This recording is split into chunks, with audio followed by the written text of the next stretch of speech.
Welcome back to Laneheads.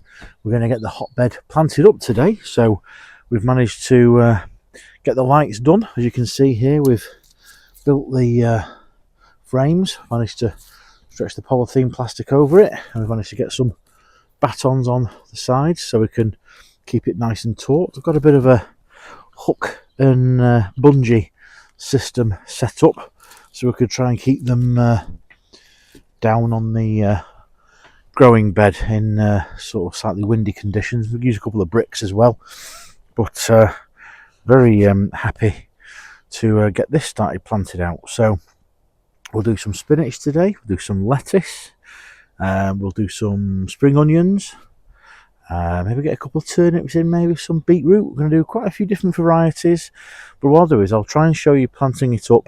We'll get the rows sorted out and try and describe, as Jack first set out within his book, sort of the best way of getting the sort of the setup in the bed so you don't shade the plants with the sides of the frame, and we'll get it planted. Let's go.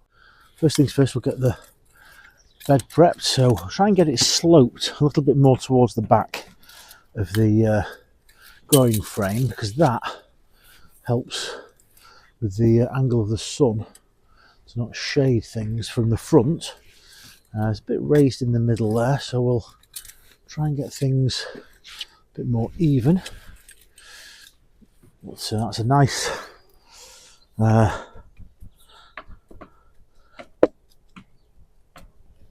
sort of tilth we've got there with the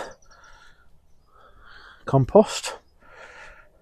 This was reused compost from some potato bags, so hopefully we'll get some decent crops out of it.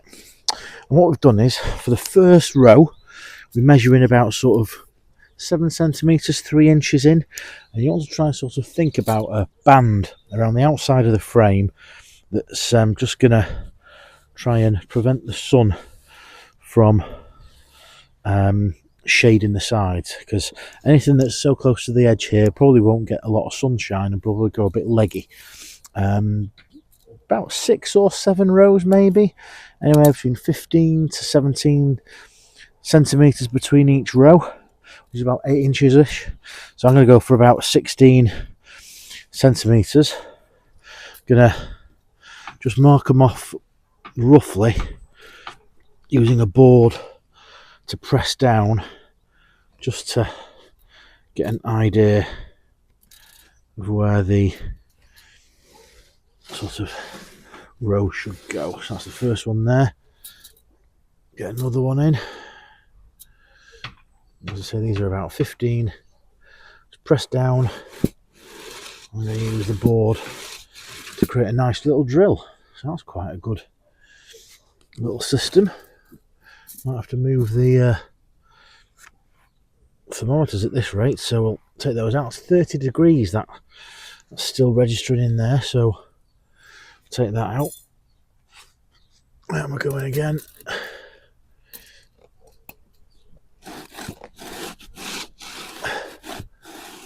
"15 centimetres or so, and we'll get the next ones measured off.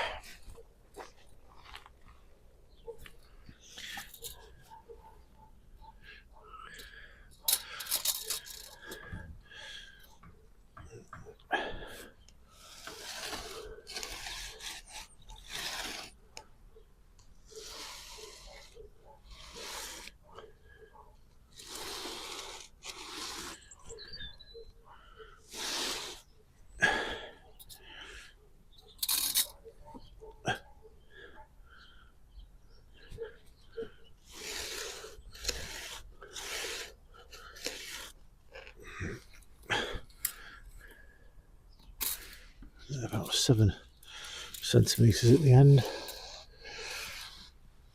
Obviously it helps if your board's straight. So try and get about a centimetre depth. Like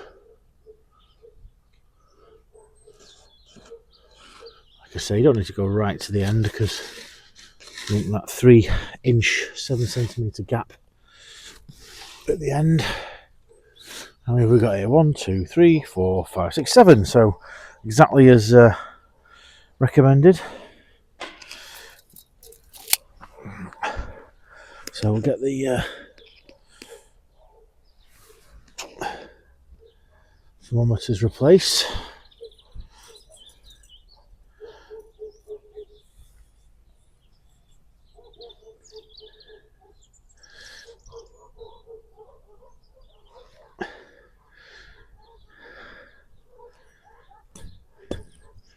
There we go. I don't know what we're hitting there. Probably a bit of cardboard or leaf. So yeah, 30 degrees still. That's pretty good. So we'll get some sown. Here we'll get some spinach. There's the old bag with the spinach. I think we'll go for some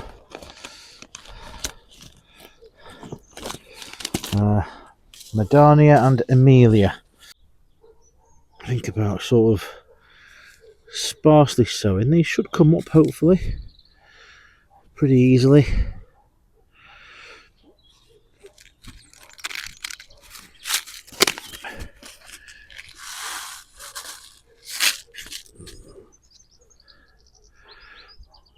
About an inch or two between the double sowing.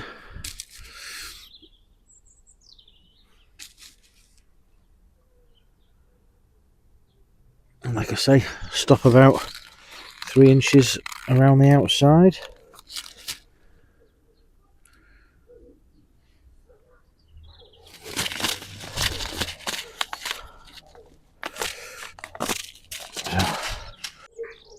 Carrots. I'm going to go for some Chantenay. Got here. Yep, got some Chantenay red cord. We're going to go for some nice, short, stubby roots.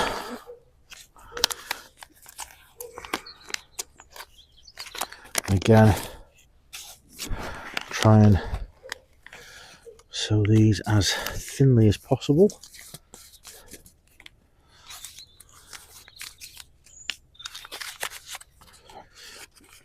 Might use the pack to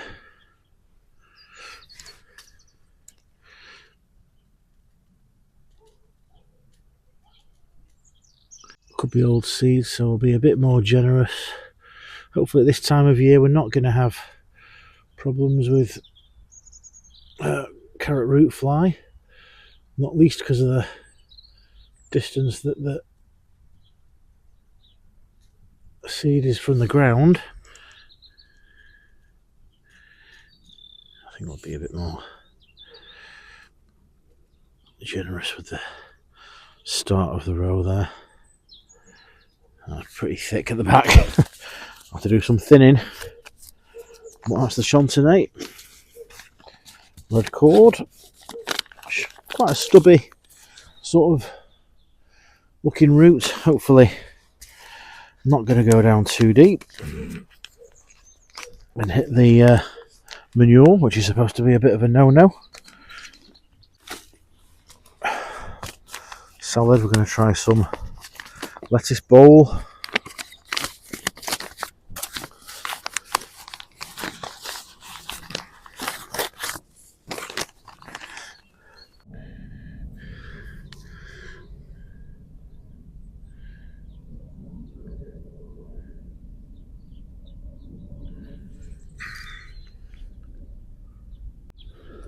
Well, thinking on, you can get quite far back because the light should hit the back of the box. There you go. We'll live in there. We'll give it a try, see how we go. So we've done spinach, carrots, lettuce. We'll do carrots again. We'll do some Madania this time. Oh no, Matador will do. And then carrots again. I'll go for a different variety of carrot. Paris Market, I think. Got loads of this Matador. Seeds from Frenchy Seeds of Italy.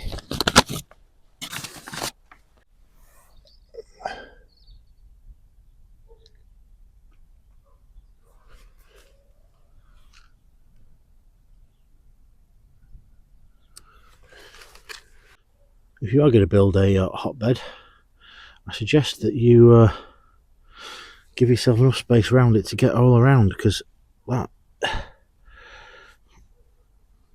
seems very helpful. So that's the Madania. Oh, Matador, sorry, that's the Matador. Right, Paris Market.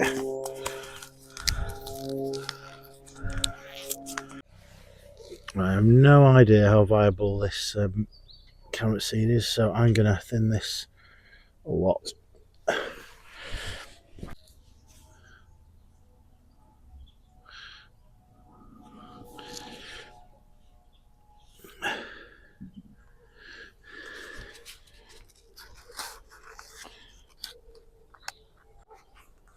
Some more salad, carrots, then spinach again.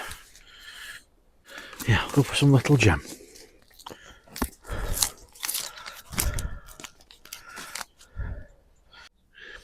I suppose the advantage of this as well is that your thinnings can also go in salad.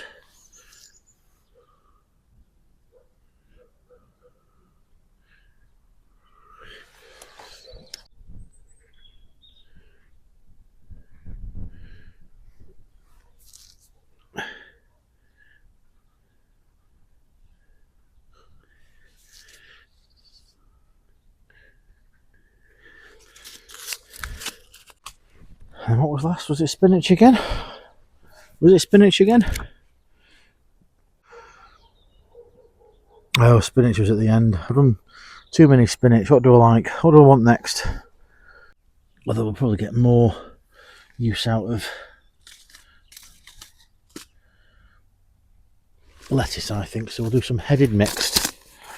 Yeah, we'll see what we've got here.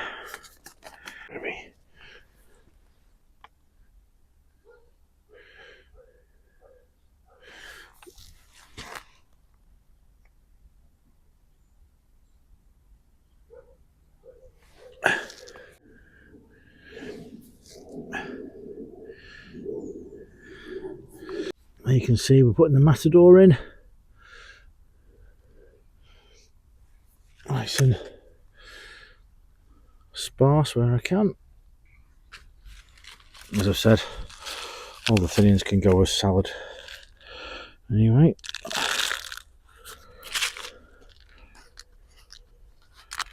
There we go. Put them in between the rows. There's little, so I'll just do a couple there. I think just a little gentle sprinkling in between the rows, really fine, as you can see there. Nothing too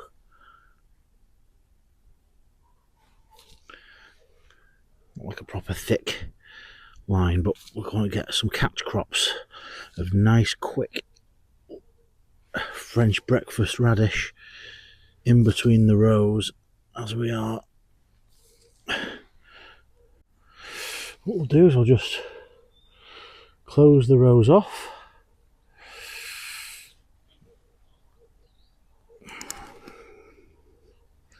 like that.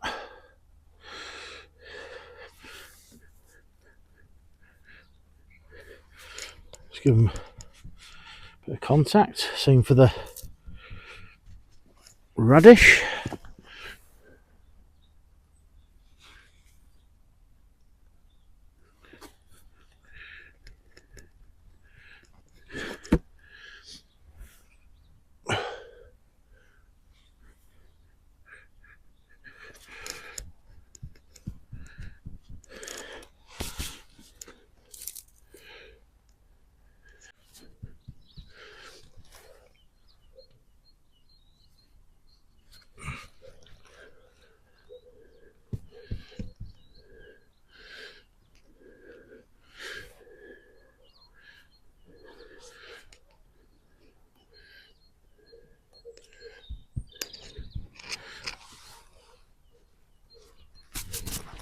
Might be able to transplant any gaps as well, that'd be quite handy.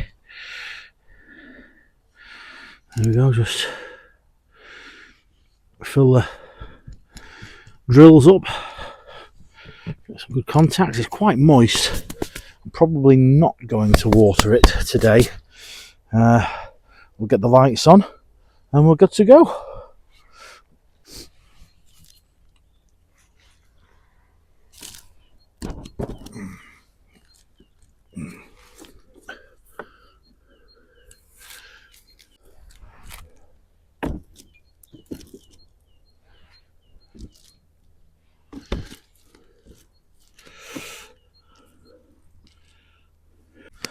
So thanks for watching today. If you like the video, do give it a thumbs up. It'd be grateful if you do. We'll get this all germinated now, hopefully. We're going to do some additional videos as we go through the season, see how things grow and how they germinate. This is Jack's book. It's the first edition, so the second edition is out, but if you just look for Hotbeds by Jack First, great book, really good. Learn how to do all this and get all the crops chosen and how to get the whole hotbed set up and the whole system working. Do get a copy if you can. Link will be in the description below. If you've got any questions, if you're thinking about doing one, we're going to maybe think of putting another one, maybe just a low bed, maybe with a small growing frame over at the back with the remainder of the fresh horse manure. So stay tuned, watch for the other video, which is the build and how I described how I put up the hotbed, and we'll see you next time. Bye.